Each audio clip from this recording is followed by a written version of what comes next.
Kadhi pakora is one of my absolute favorite vegetarian curries, so let's make it together. We're starting out with yogurt that I've mixed really well, and then I'm gonna whisk in some gram flour.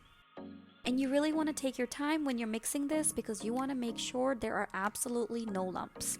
And then we'll slowly add in some water and make sure everything is whisked really well. Then we're gonna set this aside and begin our curry. In a large pot, I'm gonna heat up some oil and I'm gonna fry up a little bit of ginger garlic paste and a pinch of methi dana, and we're only gonna saute this for about 1 minute. And we wanna make sure to not brown the garlic. Then we're gonna add in some more spices and saute the things together for another minute. And then we're gonna slowly add in the whisked yogurt and gram flour from earlier. At this point, you wanna make sure you're cooking over medium heat. And this is really important. We have to continuously stir this curry until it comes to a boil. And we're also gonna add in a tablespoon of dried fenugreek leaves, which will really help kick up the flavor of this curry. Once it comes up to a boil, we'll cover this and cook it on low for about half an hour. Now while my curry's cooking, I'm gonna start on the tadka. I'm gonna heat up some oil and add in some dried red chilies and cumin seeds, and we wanna fry these for a good couple of minutes so that they really flavor that oil, and then I'm gonna add in some chopped onion.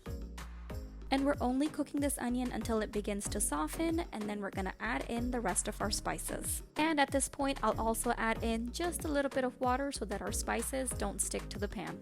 And then we'll add that tadka right into our curry. This is optional, but I like to add in just a pinch of citric acid to enhance the curry flavor. Now let's make the pakora for our curry. We're starting out with gram flour, to which I'm adding water, spices, and chopped potatoes and onions. We'll mix everything together really well, and we'll make sure that it has the consistency of a thick paste. And then I'm gonna heat up some oil and fry these by the spoonful. And you want to fry these on a medium heat so that the pakora gets cooked all the way through. Every time I make this, I end up eating 5 to 6 pakora right out of that oil because there's nothing like fresh pakora.